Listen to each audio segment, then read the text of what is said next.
Voilà, Erev Tov les Koulam. Donc, on continue sur notre lancée. Ilchot Shabbat, les lois relatives à Shabbat. On avait fait Siman Resh Nun la semaine dernière, à savoir les préparations par rapport à Shabbat. Et là, on rentre dans Siman Resh Nun Aleph. C'est quoi Siman Resh Nun Aleph? C'est l'interdiction d'accomplir un travail à l'approche de Shabbat. Alors c'est parti. Nos sages nous ont interdit dans Psachim Daf Zayin Amoudbet, c'est rapporté d'ailleurs donc ce siman que j'ai cité au Shulchan Aruch Resh Nun Aleph Seif Aleph. On nous dit que Chachamim nous a interdit de faire un travail avant Shabbat ou avant Yom Tov à partir du moment où arrive le moment de Mincha. On va tout détailler, qu'est-ce qui est permis, qu'est-ce qui est interdit, c'est quoi Mincha. Pour l'instant je cite tout cru, à partir du moment où ça arrive Mincha, on n'a plus le droit donc de travailler. Ta'am ha'isur, c'est quoi la raison donc de cet interdit? Eh bien, c'est simplement pour pouvoir permettre aux gens d'être libres pour les préparations du Shabbat, comme ce qu'on a cité la semaine dernière dans Siman Resh Nun. Il y en a certains disent une autre raison, c'est qu'en fait le risque est que la personne elle va se laisser absorber par son travail, se laisser entraîner et il va finalement oublier et il va arriver, il peut tomber dans le Chilul Shabbat.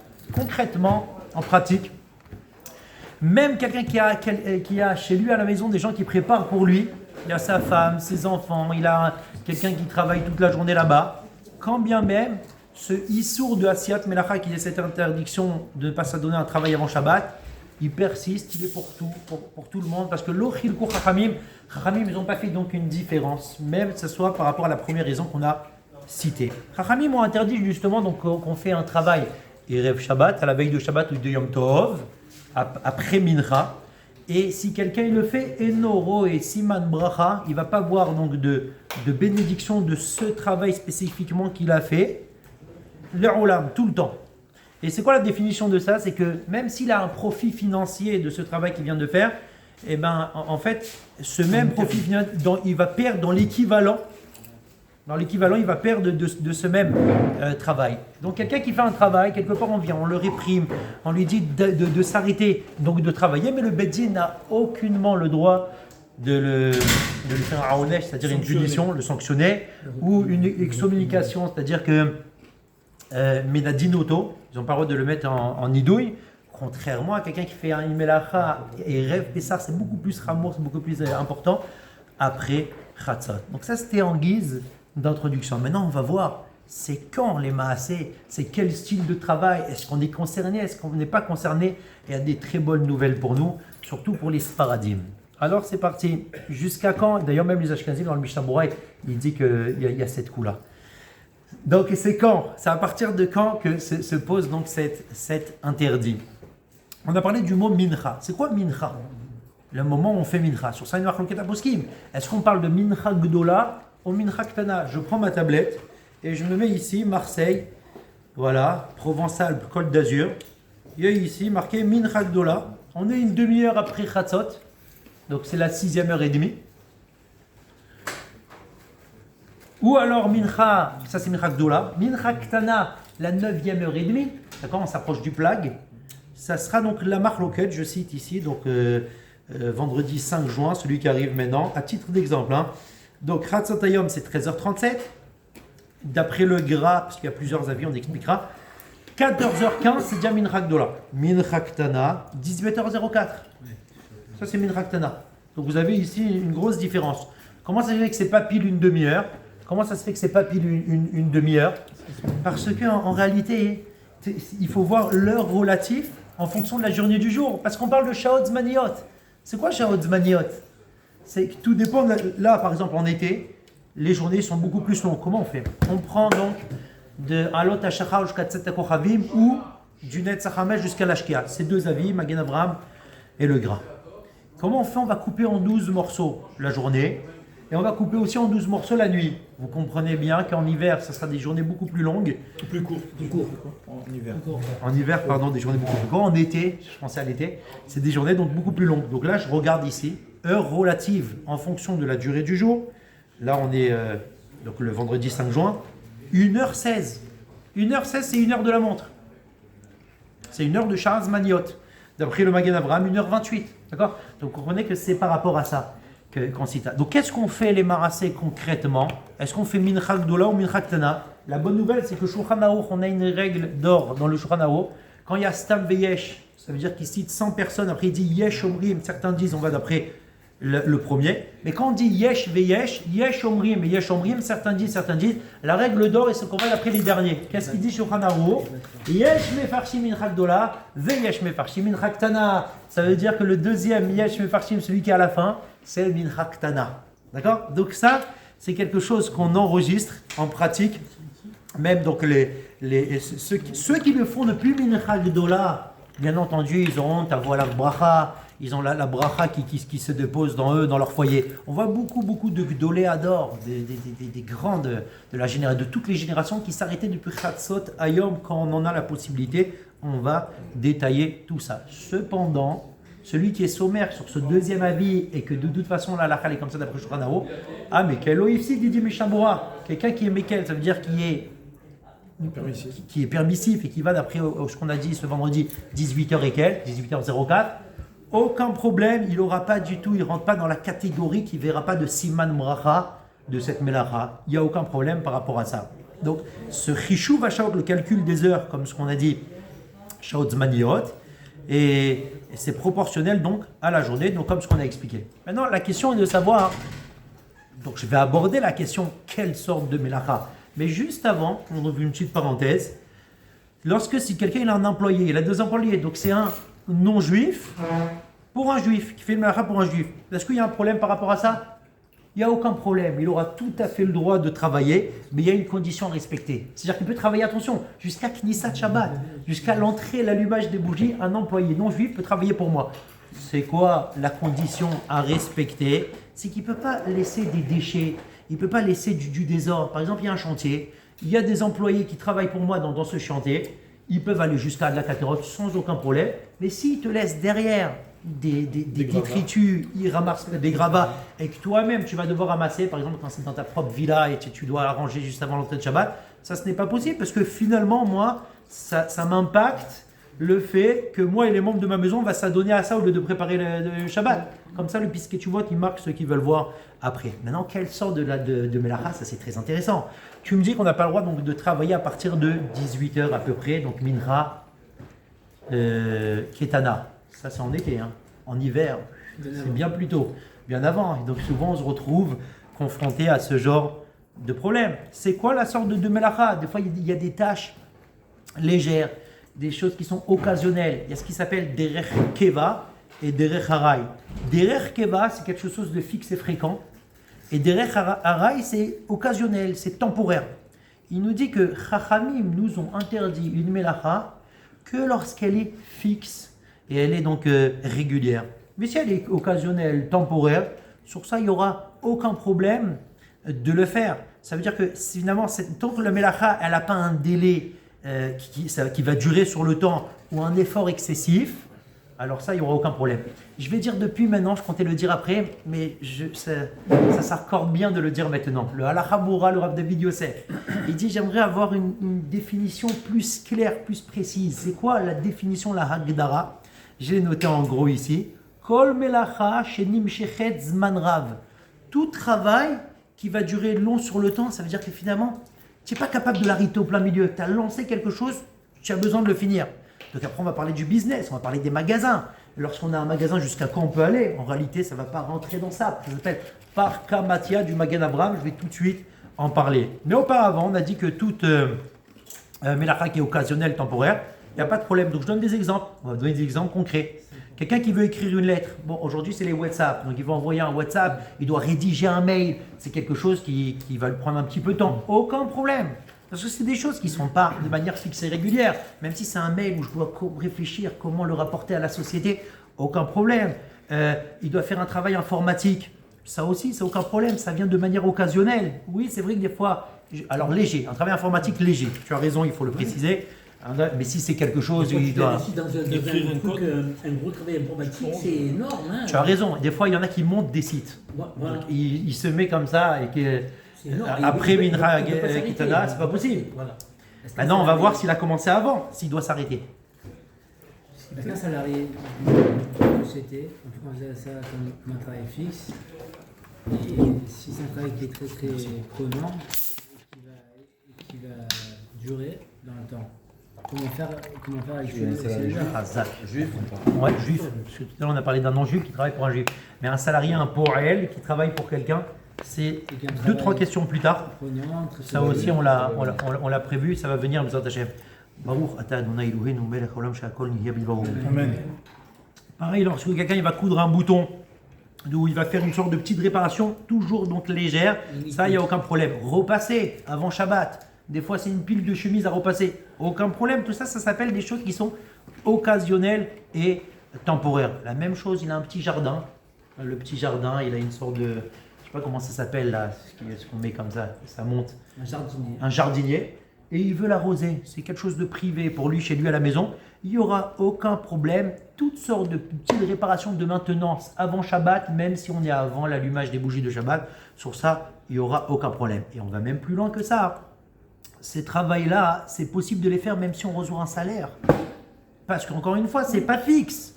Donc même si on reçoit un salaire pour ça, c'est un jardinier juif qui vient donc arroser les plantes juste avant Shabbat. À partir du moment...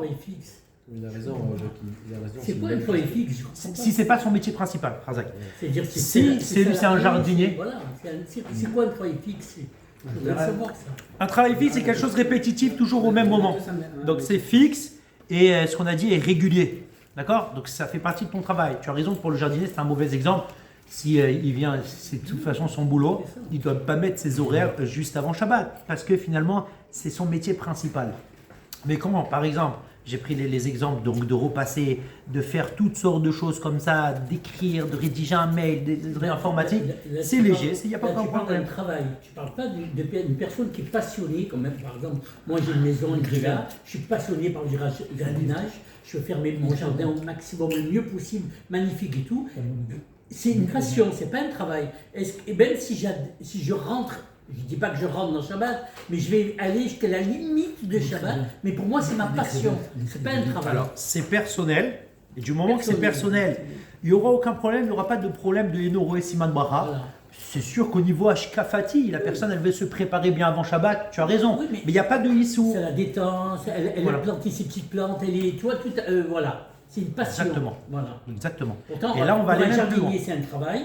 La même action pour quelqu'un de passionné, est-ce qu'il a le droit de le faire, oui ou non, à la limite de Shabbat? Limite de Shabbat. La problématique, c'est qu'il y a un risque qui déborde. Non, alors, je vais, Khazak, c'est beau d'avoir posé cette question. Qu'est-ce que ça veut dire les mots, la limite de Shabbat? Et ça, je tiens à le dire, c'est bien d'avoir posé cette question-là. Les gens se trompent. Ils pensent que quand il y a marqué l'horaire d'allumage des bougies qui est marqué là-bas, donc sur la feuille, c'est ça la limite d'entrée de Shabbat. On va tout de suite faire de l'ordre. Shabbat rentre au moment de la Shkia Tachama, quand le soleil il se couche. Seulement, c'est très dangereux d'attendre ça, parce qu'effectivement, là, on peut déborder. Donc, Rachamim nous ont dit de faire Tosefet Shabbat, c'est 2 à 3 minutes. Le Tosefet Shabbat, le Mishnah Berurah, il dit, au pluriel, le minimum pluriel, c'est 2 minutes, on va dire 2 à 3 minutes. Ok? Maintenant, il y a des minhagim qui se sont installés pour prendre en considération les géonim, qui ont dit, par rapport au temps, il y a le Rabbi Untam, il y a les géonim, il y a des minagim qui se sont installés. 18 minutes, 20 minutes, 22 minutes. C'est les 3 minagim qu'on connaît. Nous, on fait 20 minutes avant l'Ashkia Tachama. Mais attention, il y a Jérusalem, 40 minutes. Jérusalem, c'est 40 minutes. Même si Rav Ovadia Yosef, il n'a pas vraiment adopté cette coutume des 40 minutes avant et que le Rav Yaakov Yosef, il avait été enterré juste avant Shabbat parce qu'il ne voulait pas du tout le laisser pendant Shabbat comme ça parce qu'il y a un grand sroud d'être enterré avant Shabbat. En tout cas, ce qu'on connaît, c'est les 20 minutes. Donc maintenant, même si ta femme, elle a allumé les nérotes. Voilà, c'est ça. Exactement. C'est une très grande mala. Il y a tout le tsarar du din, de toutes les questions qui sont posées avant. La sata venatata bemuna, tipita lishua, tout ça, il n'y a pas et c'est quelque chose de très grand neshama. Bref, donc, qu'est-ce que j'étais en train de dire? Donc, c'est 20 minutes en question. Ta femme, elle a allumé. Quoi, Shabbat, il est rentré? Non, toi, tu peux continuer à faire des mélachot. Des fois, il y a des dernières choses à arranger. Mais tu surveilles la shkia. Et fais la Tosefet Shabbat. C'est une tellement grande Mishnah de rajouter du Kodesh sur le Chol que ça serait bien donc 2 à 3 minutes. Des fois, ça nous arrive d'arriver ici, on doit encore brancher les choses, des derniers petits réglages. Sur ça, c'était pour définir, ça veut dire quoi la limite de Shabbat. Mais oui, on pourrait aller jusqu'à la limite de Shabbat, théoriquement, et il n'y aurait pas donc de Issur à faire ces choses-là. Mais là, on va aller plus loin, pour les besoins du Shabbat. Pour les besoins du Shabbat, ça veut dire qu'on va aller jusqu'à des travaux qui sont même plus, c'est pas des travaux légers, des travaux qui sont beaucoup plus, comment on dit ça, importants. Par exemple, il y a tout un habit qui s'est déchiré, où il faut recoudre quelque chose, ou même amener chez la courturière, mais c'est l'habit de Shabbat. Là, on voit que c'est pour l'habit de Shabbat. De qui dit, à partir du moment où la melacha elle est faite pour le Shabbat, c'est moutard de la faire même après Mincha. Donc quelqu'un qui va faire même un nouvel navi, mais c'est pour Shabbat, d'accord? Bien que c'est un travail complet qui est réalisé ici, puisque c'est fait les chevaux de Shabbat, c'est moutard. Alors c'est vrai qu'il y a certains poskim qui sont plus stricts, on les cite, ils sont plus stricts et ils disent, on parle que d'un tikkun qui est tikkun de réparation qui est simple. Maasé idiot, pas maasé ouma de quelque chose qui est dans l'art du travail. Mais le robe des poskim, c'est ça l'halakha qu'on retient. La majorité des décisionnaires, ils sont méquels de ça et ils permettent de faire tant que c'est les tzorer Shabbat. Donc c'est quoi ici la règle générale? C'est qu'on pourrait même emmener à une couturière quand on a vraiment besoin. La règle générale, c'est que tout travail non lucratif, ça veut dire qu'elle ne va pas toucher de salaire en fait. C'est ça qu'il faut préciser. Et comme elle le fait pour le Shabbat, donc là, ça n'a pas été interdit par les sages. Et là, on va monter encore d'un degré. Quand est-ce qu'on peut prendre un salaire et que c'est fait pour Shabbat? Eh bien, c'est les cas d'urgence. Bonnement et simplement. La plomberie, l'électricité. Et je vais appeler quelqu'un, un juif, on est en Israël, j'appelle un juif. Il va bosser pour moi. Il dit, hey, tu ne peux pas prendre de salaire avant Shabbat? Mais pas du tout. En cas d'urgence, c'est fait pour Shabbat. Et c'est son métier. Il le fait dans les règles de l'art. Il n'y aura aucun problème, même le couturier en réalité. L'argent, il peut le prendre après Shabbat. Parce que c'est compliqué pour la personne de sortir l'argent, de faire un chèque, de faire tout ça. Non, là on est en train de parler avant Shabbat. Il n'a pas sur lui de quoi payer. Voilà, il n'a pas.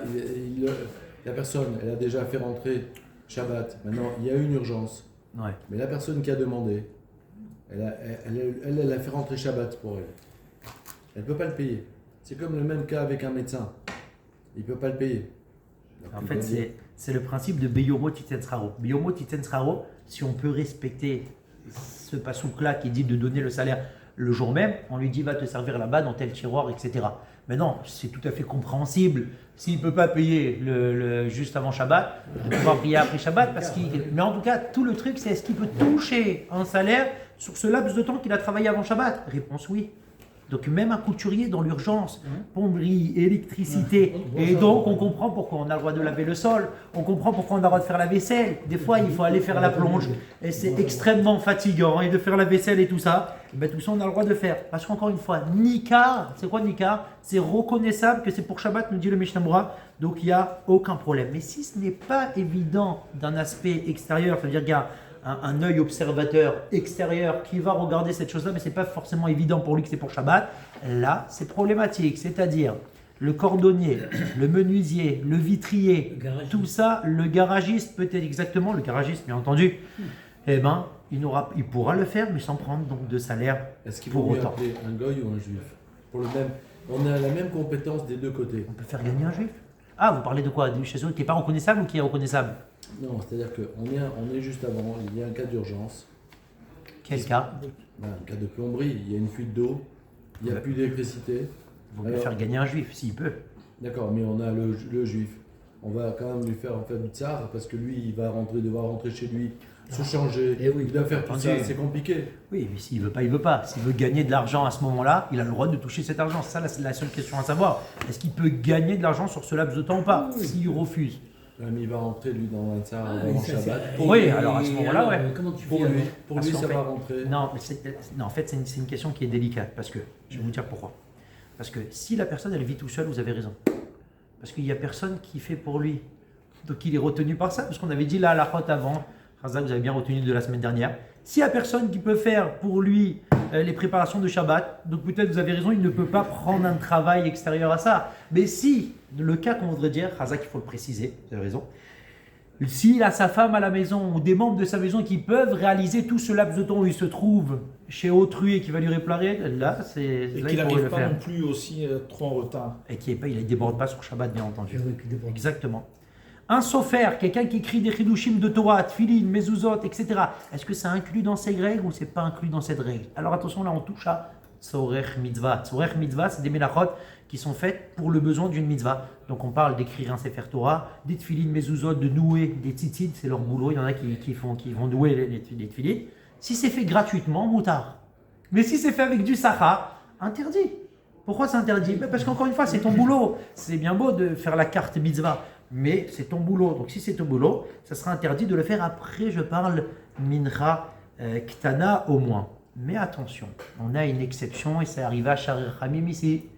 C'est que des fois, il y a un Sefer Torah dans lequel tu vas lire Shabbat. Il n'y a pas d'autre Sefer Torah. Alors, c'est pas qu'il n'y avait pas d'autre Sefer Torah. Avec le Rav Etan, on avait fait ça à l'époque, donc c'était pas encore Sofer. On avait appelé quelqu'un qui était venu donc de l'extérieur avec la gomme magique, tout ça, parce qu'il fallait donc faire une réparation. C'était juste avant Shabbat. J'étais parti le prendre en voiture de l'autre côté de Marseille. On était vraiment genre une demi-heure, trois quarts d'heure avant Shabbat. Il y avait un seul Sefer Torah, il n'était pas cachère. En fait, c'était Simchat Torah, on voulait sortir les 3 Sefer Torah. Par exemple, avant Kippour aussi, où on sort les 3 Sefer Torah de Kol Nidre. Donc, ce genre de travail, il peut même toucher de l'argent. Sur ça, il n'y aura aucun problème. Et là, j'arrive au cas du business. Le business, le travail, les magasins. Est-ce que tout ça, ça rentre dans cette règle générale ou pas? Donc, on a retenu ce qu'il dit Rav David Yosef. Kol melacha shenim shechet zman rav. C'est quelque chose que tu ne peux pas contrôler, que ça va durer sur le temps. Mais quelque chose que tu peux contrôler, comme un magasin, ouvrir, fermer, vendre des habits, vendre des produits, des articles, ça rentre dans Parkamatia. Il dit le Magen Avraham, c'est tout à fait permis, comme ça il dit le Mishnah Moura. Certains décisionnaires sont beaucoup plus rigoureux. Qu'est-ce que nous, on retient? Alors c'est beau ce qu'on va faire, on va faire un petit rilouk. Il y a le commerce général, et le commerce général, ça sera moutard de faire ça sans aucun problème. Pourquoi? Nos sages, ils n'ont pas interdit un travail pareil. Qu'est-ce qu'ils ont interdit? Un travail qui est manuel, artisanal. Là, il y a un problème concernant cette chose-là. Donc, la menuiserie, serrurerie, toutes sortes de choses comme ça, la construction, la couture professionnelle, là oui. Donc, mais si ce n'est pas dans ça, il y a des poskim qui interdisent. Mais nous, ce qu'on retient et ce qu'il dit le Mishnah Moura, ça sera permis. Dans un magasin d'alimentation, on va même plus loin que ça. Parce qu'il y a des fois des gens qui, à cause du lachatz, comment on dit le lachatz, le stress, ils sont sortis du travail, ils n'ont pas pu acheter. Donc on permet à ces gens-là de laisser ouvert le magasin. Techniquement, théoriquement, ils pourraient laisser le magasin ouvert jusqu'à l'entrée de Shabbat. Sauf qu'il y a un autre problème. S'il y a des employés juifs, ces employés-là, tu les retiens. Et qui ne vont pas, donc, eux-mêmes, ils ne vont pas pouvoir s'adonner à la... Et puis il peut y avoir Maritarine aussi. Parce que c'est-à-dire, c'est un magasin d'alimentation, on le voit. Il veut ça. D'accord, mais il se dit celui-là, il va jusqu'au bout, vraiment juste avant Shabbat, il veut gagner le maximum. Ça, c'est un magasin normal, mais le magasin d'alimentation, il y a le Ta'am des Chachamim qui dit qu'on peut aller jusqu'au bout. Pourquoi? Parce que ça sert à des gens qui ont. Que devant le vendeur, c'est sadique, c'est connu que tu vas faire bien. Non, tout simplement parce que c'est un magasin d'alimentation, c'est tout. Non, ce qu'il veut dire, non, je ne plaisante pas ce qu'il veut dire, c'est qu'il rend service peut-être à un juif à lui vendre vraiment une petite bouteille de vin ou des bougies pour sa femme qu'il n'a pas pour allumer. Oui. Donc il rend ce service-là. C'est pas qu'il veut gagner plus d'argent. On est dans cet esprit-là, si j'ai compris. L'esprit, c'est exactement ça. C'est vrai, mais il a le droit même de toucher de l'argent sur ça. C'est ça qu'on a dit. C'est-à-dire, encore une fois, est-ce que ce laps de temps, il est permis ou interdit pour lui? Et là, donc, finalement, ce qu'on va dire, c'est que c'est permis. Mais si je l'ai souligné ici, donc je le dis, ça, encore une fois, il faut le dire, vous avez raison, je l'ai souligné. Même si l'usage courant, c'est qu'on peut le faire jusqu'au bout, on a l'habitude de ne pas le faire. Les gdolé à posquier, les plus grands des décisionnaires, il dit Baral Nefesh, c'est-à-dire quelqu'un qui se respecte dans sa Iré Shamaïm, il va faire attention à ne pas aller jusqu'au bout. À partir de Mincha Ketana, il faut fermer le magasin pour que même lui-même il puisse se préparer et les ovdier. Et là, je profite pour toucher au cas de Jérémie. Donc on parle d'un ouvrier, d'un employé. Et il te dit, Racha la sot melacho bechol hayom erev Shabbat v'isayim lifnei Shabbat, il peut le faire et il termine juste avant Shabbat. Du moment qu'il aura le temps d'allumer les bougies, de faire les malot ravit yain, c'est une bara. Litzlot dakatan, de faire un petit poisson pour Shabbat. V'rak bimkom shamina kavua, c'est que si amina kavua de terminer avant, là il devra terminer avant. Encore une fois, là on n'est pas dans la règle de l'art artisanal. C'est quelqu'un qui travaille pour son balabait. Et plus que ça, on va dire, si quelqu'un, à cause de ça, il risque d'avoir un problème pour le futur. Il peut se faire licencier de ça. Et donc, ça, je comptais le dire après, mais continue un travail même après Mincha Ktana. J'ai commencé une œuvre, et puis maintenant ça arrive Mincha Ktana. Est-ce que je dis, messieurs, je ne peux plus travailler, on verra ça lundi. Alors, peut-être que oui, en réalité, c'est Mincha Ktana, tu as pu retravailler. Mais là, il y a deux problèmes qui rentrent en considération. Il y a ce qui s'appelle Nezek Atidi, un dommage qui peut venir dans le futur, ou Nezek Kaspi. On va lui descendre de son salaire, surtout s'il est employé, il ne peut pas donc s'amuser avec ça. Pour un pauvre, qui a, même s'il a de quoi un petit peu pour Shabbat, il peut très bien s'adonner à travailler, même après Mincha. Chachamim n'ont pas été rigoureux avec des gens qui ont besoin de gagner encore un peu d'argent. Et même si on parle de quelqu'un, il a les produits alimentaires comme le pain, le vin, il veut gagner un petit peu plus, il n'y aura aucun problème par rapport à ça. Vechen, im yashlo maspik les tzorkav, mais qui doit payer un employé à lui. Ça, il n'a pas assez pour payer l'employé, il peut travailler des heures en plus par rapport à ça. Et on va même plus que soin que ça. C'est que même pour ne pas emprunter de l'argent, pour ne pas, parce qu'il y a marqué assez Shabbat Rachol Be'al Tzedek Labriot, fais ton Shabbat Rol pourvu que tu n'aies pas besoin. Ne rentre pas dans cette case où tu dois toucher, d'emprunter de l'argent pour le Shabbat. Même pour ça, il n'y aura aucun problème. Les choses d'intérêt public, il nous reste encore quelques minutes. Les choses d'intérêt public ou les tzorer refoua, c'est pour une refoua qu'il a, ou même pour rester en bonne santé. Pour rester en bonne santé. Peut-être le sport, je ne sais pas. Faire un petit peu de sport avant Shabbat. Pour rester en bonne santé. Toutes sortes de choses comme ça. Kol melacha muteret lasota bechol hamoed, c'est la règle. Toutes les melachot qu'on fait pendant Chol, que c'est permis de faire pendant Hamoed, ça sera permis de faire Erev Shabbat, même après le moment donc, de Mincha. Donc, l'intérêt public, refoua, pour rester en bonne santé. Tout ça, même si c'est dans Afilou bemakom shen ifsed bemeniat melacha la meniat revar, il dit, même si finalement davar avet c'est quelque chose que tu vas perdre, mais c'est que si tu te retiens pas, si tu te retiens de faire la chose, il y aura un manque à gagner, c'est pas que tu vas perdre de l'argent, là aussi c'est permis. Et pour terminer, c'est le coiffeur. Pour le coiffeur, Erev Shabbat. Alors c'est très intéressant le coiffeur parce que ça va toucher à toute la... tous les jours. Du coiffeur et des ongles aussi en même temps. Voilà. Alors les ongles, on va dire que c'est soi-même qu'on fait, mais en général, on va chez le coiffeur se faire couper les cheveux. Donc aller chez le coiffeur Erev Shabbat, déjà premièrement, on voit que c'est pour Shabbat. Comme on voit que c'est pour Shabbat, donc c'est les tzorer Shabbat. Donc même après Zman Mincha, même après le moment de Mincha Ktana. Maintenant le problème c'est que donc on peut le faire chez un juif, du moment que tout le monde voit que c'est pour Shabbat. Maintenant le problème c'est qu'il y a peut-être le problème que le ciseau il va se casser. Dans l'Halacha, on est très strict par rapport à ça, de ne pas se couper les cheveux avant Mincha de tous les jours de la semaine, parce que peut-être qu'il va se casser donc le ciseau. Et bien il te dit ici la chose suivante. Et donc il risque de rater la tula. Et il risque de rater la tula. Ben Berev Shabbat, Ben Bechar Yemota Shavua, Midadin, c'est vrai qu'il faudra interdire à partir de Mincha, mais on a une marloquette à Posgim, si ce din là, c'est Mizman Asamour le Mincha Gdola ou Mincha Ktana. Donc, de toute façon, comme il y a cette marloquette-là et qu'on est pour les besoins du Shabbat, il n'y aurait aucun problème, d'autant plus qu'aujourd'hui, il y a d'autres paires de ciseaux, on le fait avec la tondeuse électrique. Et là, je termine par une touche de Kabbalah. Le Harizal, il nous dit qu'en réalité, il est mahmir toute l'année de ne pas se raser ou se couper les cheveux après Chatzot. Même si c'est Erev Shabbat. C'est impressionnant, peut-être que Erev Shabbat c'est bon. Même si c'est Erev Shabbat, on ne le fait pas. Alors il y a une marloquette à Charonim, pourquoi? Comment ça se fait? Il y a le premier pirouche qui te dit, c'est pourquoi il est mahmir? Tout simplement parce qu'on est avant Mincha. Donc si quelqu'un a déjà fait Mincha, techniquement il peut le faire. Mais regardez le deuxième pirouche, c'est magnifique. Il dit le Harizal, le Taram du Harizal, il dit c'est pour ce qui me là que, puisqu'après Chassot, il y a une Zmanid Gabrut Adzinim, c'est-à-dire qu'il y a une sorte de rigueur céleste. Et quand on va se couper les cheveux, ça vient en fait les saleks. C'est quoi les saleks? C'est-à-dire que ça vient enlever, parce que en fait les cheveux ça représente un peu le din. Ça va enlever un petit peu ce din là. Donc finalement tu es en train de provoquer, c'est comme si tu provoques cette rigueur. Donc il dit, vaut mieux ne pas. C'est sûr que d'après la Lara on peut, il n'y a aucun problème. Il n'y a aucun problème d'après la Lara. Mais c'était une petite touche de Kabbalah que je voulais rapporter ici. Pour ne pas l'enlever quand elle se renforce. Ouais. Après Chatzot et la nuit. après Chatzot et la nuit, c'est deux moments, même Erev Shabbat. C'est pareil pour se raser. Et c'est pour ça que chez le coiffeur, on fait des Netilat Yadayim après. Parce que comme il y a le din aussi qui sont dans les cheveux, c'est pour ça qu'on doit enlever ce din avec les Netilat Yadayim. Zach, Bochim Tio.